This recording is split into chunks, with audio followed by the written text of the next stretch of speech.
रोज रोज भाजीला काय बनवायचं हा प्रश्न आपल्या सगळ्यांना तर पडतोच, पण त्यातल्या त्यात अगदी झटपट आणि सोप्या पद्धतीने तयार होणारा हा डाळ कांदा चवीला अतिशय छान लागतो आणि सगळेजण आवडीने सुद्धा खातात. चला तर मग बघूयात अगदी झटपट डाळ कांद्याची भाजी कशी बनवायची आणि सकाळच्या घाईगडबडीमध्ये सुद्धा तुम्ही ही भाजी बनवू शकतात. तर इथं मी घेतलेलं आहे ही 1 वाटी तुरीची डाळ.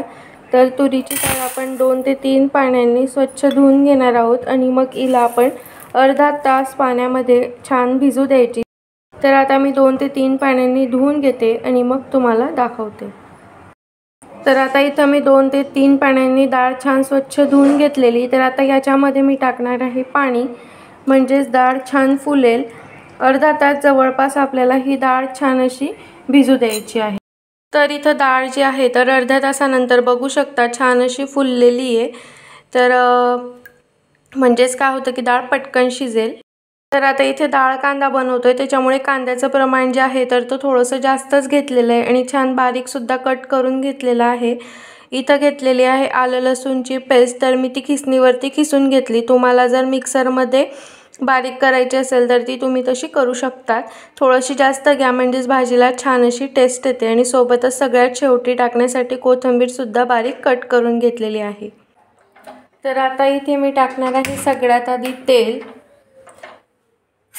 या भाजीसाठी ना शक्यतो खूप जास्त तेल लागत नाही, फक्त 2 पळ्या आपण याच्यामध्ये तेल टाकणार आहे. ही 1 2 आणि थोडंसं वरती. आता तेल छान असं गरम होऊ द्यायचं. आपलं तेल छान गरम झालेलं आहे. त्याच्यामध्ये सगळ्यात आधी टाकणार आहे अर्धा चमचा मोहरी.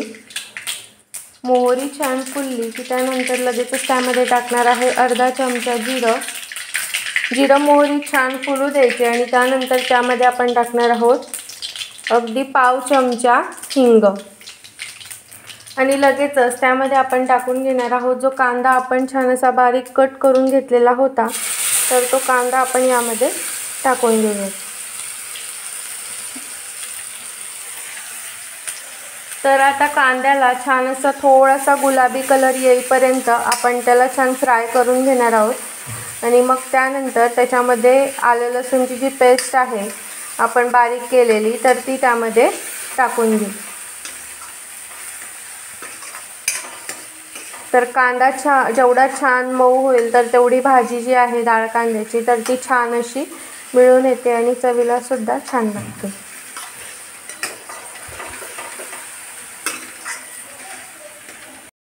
तर आता कांद्याला थोडासा छान गुलाबी कलर आलेला आहे. तर आता यामध्ये आपण जी आलं लसूणची पेस्ट करून घेतली होती तर ती आपण यामध्ये टाकून घेऊ.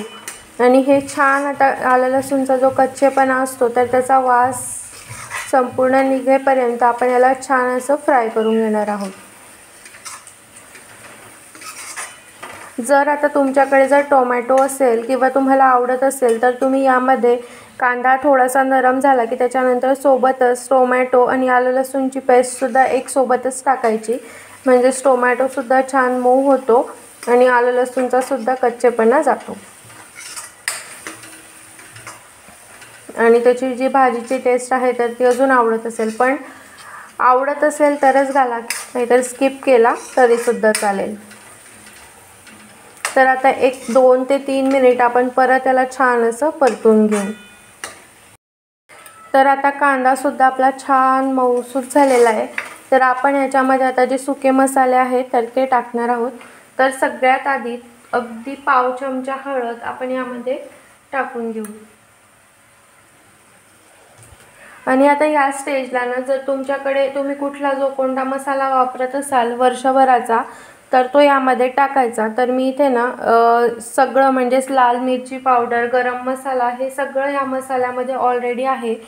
त्यामुळे मी यामध्ये धना पावडर किंवा गरम मसाला असं काही टाकत नाही आहे. जर तुम्ही फक्त लाल मिरचीचा वापर करत असाल तर धना पावडर 1 चमचा आणि गरम मसाला अगदी पाव चमचा यामध्ये घालायचा. आणि हे छान असं 1 मिनिटभरच परतून घ्यायचं. आणि ही जी डाळ आपण घेतलेली होती छान भिजवून तर ती पाण्यासकट यामध्ये टाकून घ्यायची।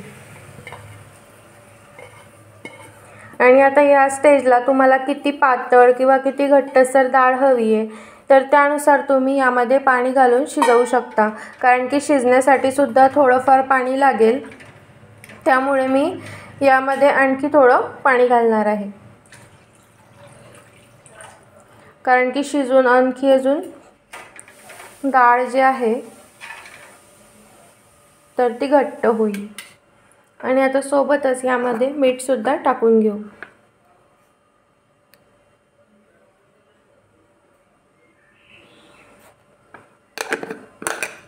तर आता ही भाजी जी आहे तर ही भाकरी सोबत खायची, त्याच्यामुळे मी थोडंसं पाण्याचं प्रमाण जास्त घातलंय। तुम्हाला जर कमी हवं असेल किंवा सुक्का हवा असेल तर टिफिनमध्ये वगैरे देण्यासाठी तर तुम्ही अगदी डाळ अगदी छान अशी शिजेल तेवढंच त्यामध्ये पाणी घाला, म्हणजेच ती छान अशी कोरडी होईल। तर आता हिला छान असं आपण शिजवून घेऊया। तर इथे बघू शकता की ती छान मस्त अशी आपली जी डाळ आहे तर ती छान तयार झालेली आहे। खूप जास्त पातळ पण नाही आणि खूप जास्त घट्ट पण नाही आणि शिजली पण छान आहे। तर एकदा तुम्हाला चेक करून दाखवते की छान शिजली आहे की नाही।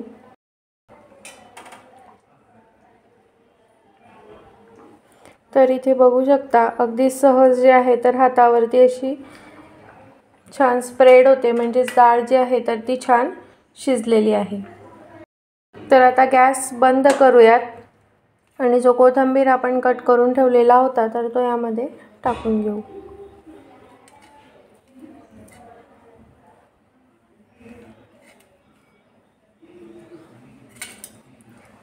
तर इथे आपली छान अशी डाळ तयार झालेली आहे। त्याला तर छान असं सर्व करूयात। चला तर मग मंडळींनो, या ठिकाणी आपला मस्त असा चमचमीत आणि झणझणीत डाळ कांदा तयार आहे।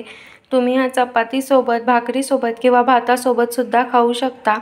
चवीला अतिशय छान लागतो आणि झटपट सुद्धा तयार होतो। जर तुम्ही कधी केला नसेल तर नक्की एकदा ह्या पद्धतीने करून बघा आणि मला कमेंट करून नक्की सांगा।